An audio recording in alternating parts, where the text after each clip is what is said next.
नमस्कार दोस्तों, आपका स्वागत है हमारे चैनल वॉइस विद कुशवाहा पर। और आज की कहानी बहुत ही इंटरेस्टिंग होने वाली है, तो हमारे साथ अंत तक जरूर बने रहें। खिड़की से बाहर झांक रही उर्मिला जी ने एक अनजान युवक को गेट के सामने मोटरसाइकिल रोकते देखा। अयान, तू यहाँ क्या कर रहा है?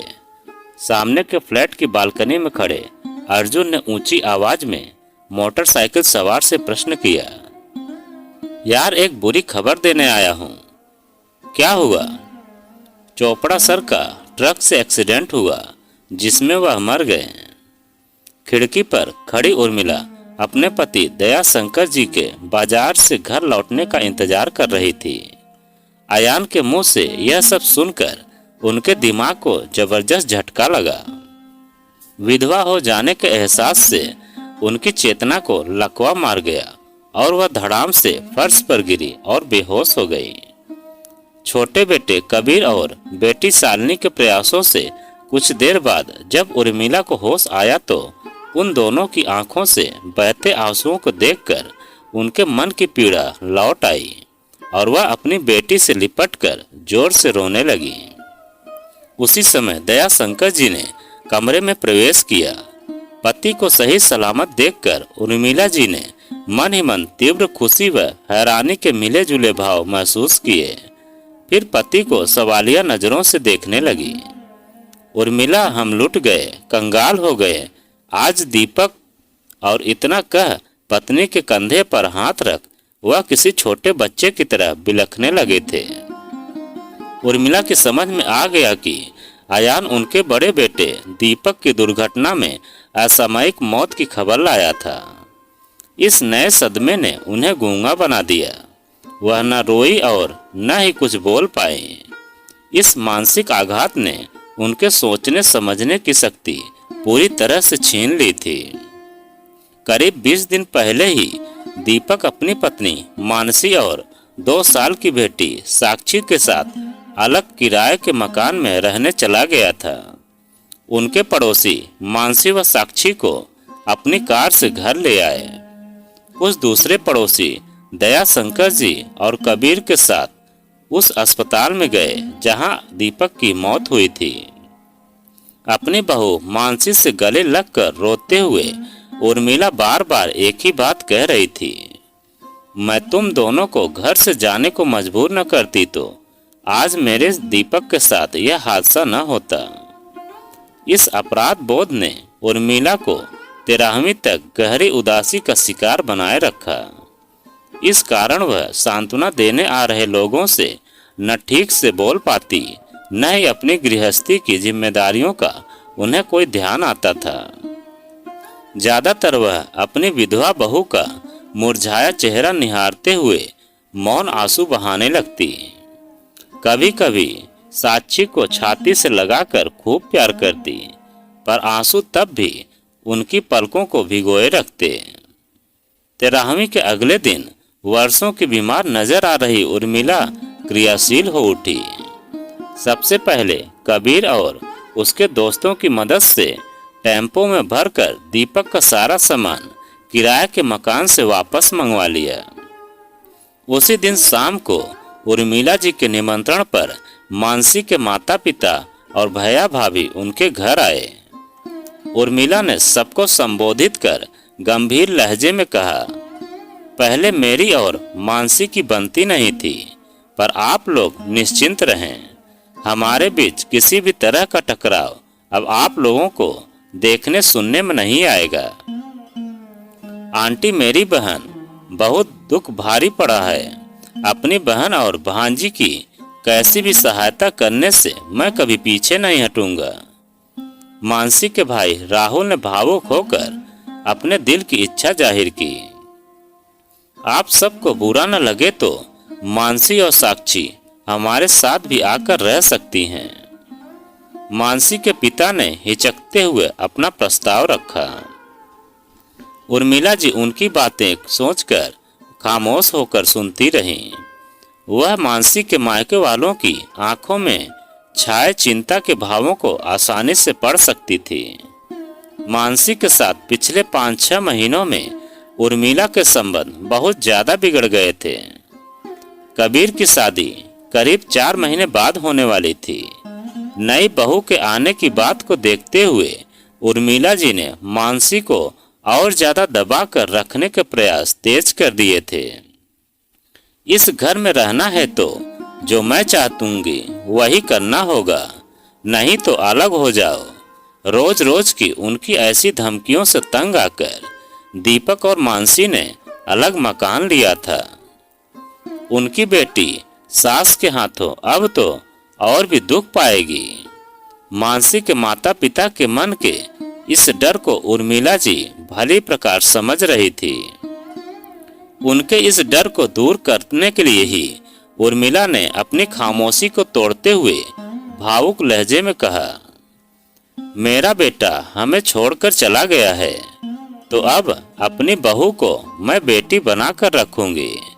मैंने मन ही मन कुछ फैसला लिया है जिन्हें पहली बार मैं आप सभी के सामने उजागर करूंगी। आंखों से बह आए आंसुओं को पोंछती हुई उर्मिला जी सबकी आंखों का केंद्र बन गई। दया शंकर जी, कबीर और शालिनी के हाव भाव से यह साफ पता लग रहा था कि जो उर्मिला जी कहने जा रही हैं उसका अंदाजा उन्हें भी न था। कबीर की शादी होने से पहले ही मानसी के लिए हम छत पर 2 कमरों का सेट तैयार करवाएंगे ताकि वह देवरानी के आने से पहले या बाद में जब चाहे अपनी रसोई अलग कर ले। इसके लिए मानसी आजाद रहेगी। अतीत में मैंने मानसी के नौकरी करने का सदा विरोध किया, पर अब मैं चाहती हूँ कि वह आत्मनिर्भर बने। मेरी दिली इच्छा है कि वह बीएड कर ले और अपनी काबिलियत बढ़ाए। आप सबके सामने मैं मानसी से कहती हूँ कि अब से वह मुझे अपनी माँ समझे। जीवन की कठिन राहों पर मजबूत कदमों से आगे बढ़ने के लिए उसे मेरा सहयोग, सहारा और आशीर्वाद सदा उपलब्ध रहेगा। उर्मिला जी के स्वभाव में आया बदलाव सबको हैरान कर गया। उनके मुंह से निकले शब्दों में छिपी भावुकता व ईमानदारी सभी के दिलों को छूकर उनकी पलकें नम कर गई। एक तेज तर्रार, झगड़ालू व घमंडी स्त्री का इस कदर कायाकल्प हो जाना सभी को अविश्वसनीय लग रहा था। मानसी अचानक अपनी जगह से उठी और उर्मिला जी के पास आ बैठी। सांस ने बाहें फैलाई और बहू उनकी छाती से लगकर सुबकने लगी। कमरे का माहौल बड़ा भावुक और संजीदा हो गया। मानसी के माता पिता व भैया भाभी के पास अब मानसी व साक्षी के हितों पर चर्चा करने के लिए कोई कारण नहीं बचा। क्या उर्मिला का सचमुच कायाकल्प हुआ? इस सवाल को अपने दिलों में समेटे सभी लोग कुछ देर बाद विदा लेकर अपने अपने घर चले गए। अब सिर्फ अपने परिवारजनों की मौजूदगी में उर्मिला जी ने अपने मनोभावों को शब्द देना जारी रखा। कबीर और शालिनी, तुम दोनों अपनी भाभी को इस पल से पूरा सान सम्मान दोगे। मानसी के साथ तुमने गलत व्यवहार किया तो उसे मैं अपना अपमान समझूंगी। मम्मी, आपको मुझसे कोई शिकायत नहीं होगी। शालिनी उठकर मानसी के बगल में आ बैठी और बड़े प्यार से भाभी का हाथ अपने हाथों में ले लिया। मेरा दिमाग खराब नहीं है जो मैं किसी से बिना बात उलझूंगा। कबीर अचानक भड़क उठा। बेटे, अगर तुम्हारा रवैया नहीं बदला तो मानसी को साथ लेकर एक दिन मैं इस घर को छोड़ जाऊंगी। उर्मिला जी की इस धमकी का ऐसा प्रभाव हुआ कि कबीर चुपचाप अपनी जगह सिर झुकाकर बैठ गया। उर्मिला, तुम सब तरह की चिंताएं अपने मन से निकाल दो। मानसी और साक्षी के भविष्य को सुखद बनाने के लिए हम सब मिलकर सहयोग करेंगे। दया शंकर जी से ऐसा आश्वासन पाकर उर्मिला जी धन्यवाद भाव से मुस्कुरा उठी थी। कमरे से जब सब चले गए तब उर्मिला ने मानसी से साफ साफ पूछा, बहू, तुम्हें मेरे मुंह से निकली बातों पर क्या विश्वास नहीं हो रहा है? आप ऐसा क्यों सोच रही हैं मम्मी? आप लोगों के अलावा अब मेरा असली सहारा कौन बनेगा? मानसी का गला भराया। मैं तुम्हें कभी तंग नहीं करूंगी बहू। बस तुम यह घर छोड़कर जाने का विचार अपने मन में कभी मत लाना, नहीं तो मैं खुद को कभी माफ नहीं कर पाऊंगी। नहीं मम्मी, मैं आपके पास रहूंगी और आपको छोड़कर कहीं नहीं जाऊंगी। देख, साक्षी के नाम से मैंने 1.5 लाख रुपए फिक्स डिपॉजिट करने का फैसला कर लिया है। आने वाले समय में यह रकम बढ़कर उसकी पढ़ाई और शादी के काम आएगी। जी, मानसी की आंखों में खुशी की चमक उभरी। सुनो बहू, एक बात और कहती हूँ मैं। उर्मिला जी की आंखों में फिर से आंसू चमके और गला रूंधने सा लगा। करीब 5 साल पहले तुमने इस घर में दुल्हन बनकर कदम रखा था और मैं वादा करती हूँ कि उचित समय और उचित लड़का मिलने पर तुम्हें डोली में बिठाकर यहाँ से विदा भी कर दूंगी। जरूरत पड़ी तो साक्षी अपने दादा दादी के पास रहेगी और तुम अपनी नई घर गृहस्थी। बस मम्मी जी, और कुछ मत कहिए आप। मानसी ने उनके मुंह पर अपना हाथ रख दिया। मुझे विश्वास हो गया है कि साक्षी और मैं आप दोनों की छत्र छाया में यहाँ बिल्कुल सुरक्षित हैं। मुझ में दूसरी शादी करने में जरा भी दिलचस्पी कभी पैदा नहीं होगी। मानसी अपने सास ससुर के लिए जब चाय बनाने चली गई तो दया शंकर जी ने उर्मिला जी का माथा चूमकर उनकी प्रशंसा की। आज जो मैंने देखा सुना है उस पर मुझे आश्चर्य हो रहा है, साथ ही गर्व भी हो रहा है। एक बात पूछूं? पूछिए, उर्मिला जी ने पति के कंधे पर सिर टिकाते हुए कहा और आंखें मूंद ली। तुम्हारी सोच, तुम्हारा नजरिया, तुम्हारे दिल के भाव अचानक इस तरह कैसे बदल गए? आप मुझ में आए बदलाव का क्या कारण समझते हैं? आंखें बंद किए किए ही उर्मिला जी बोली।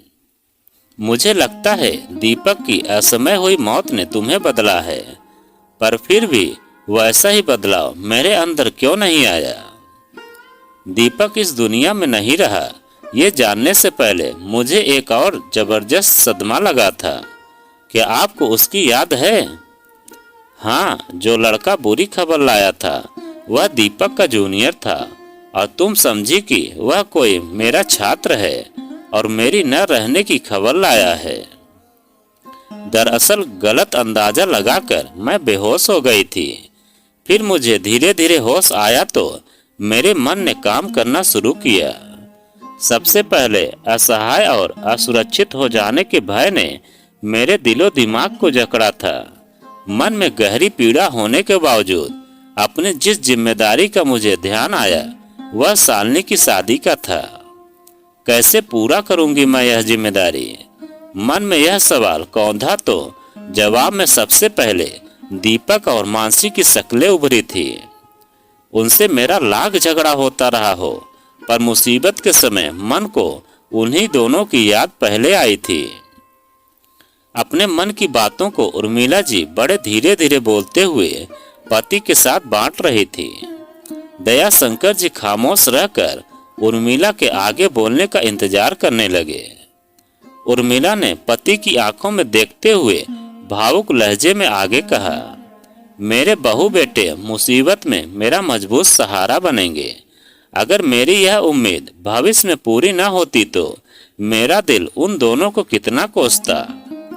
एक पल रुककर उर्मिला जी फिर बोली, असली विपदा का पहाड़ तो मानसी के सिर पर टूटा था। मेरी ही तरह क्या उसने भी उन लोगों का ध्यान नहीं किया होगा जो इस कठिन समय में उसके काम आएंगे? जरूर आया होगा, दया शंकर जी बोले। अगर उसमें हमें विश्वसनीय लोगों की सूची में नहीं रखा होगा तो यह हमारे लिए बड़े शर्म की बात है। और अगर हमारे सहयोग और सहारे की उसे आशा है और हम उसकी उम्मीदों पर खरे न उतरे तो क्या वह हमसे नहीं कोसेगी? तुम्हारे मनोभाव अब मेरी समझ में आ रहे हैं। तुम्हारे कायाकल्प का कारण मैं अब समझ सकता हूँ। दया शंकर जी ने प्यार से पत्नी का माथा एक बार फिर चूमा। हमारा बेटा दीपक अब बहू और पोती के रूप में अपना अस्तित्व बनाए हुए है और ये दोनों हमें कौन से ऐसा मैं कभी नहीं चाहूंगी। इन्हें आत्मनिर्भर बनाने के लिए ही मैंने अपने को बदल डाला है। कभी मैं राह से भटकूं तो आप मुझे टोक कर सही राह दिखा देना। उर्मिला ने अपने जीवन साथी से हाथ जोड़कर विनती की। उसकी जरूरत नहीं पड़ेगी, क्योंकि तुम्हारा यह कायाकल्प दिल की गहराइयों से हुआ है। अपने पति की आंखों में अपने लिए गहरे सम्मान, प्रशंसा व प्रेम के भावों को पढ़कर उर्मिला जी धीरे से मुस्कुरा दी। तो दोस्तों, यह कहानी आपको कैसी लगी कमेंट में लिखकर हमें ज़रूर बताएं।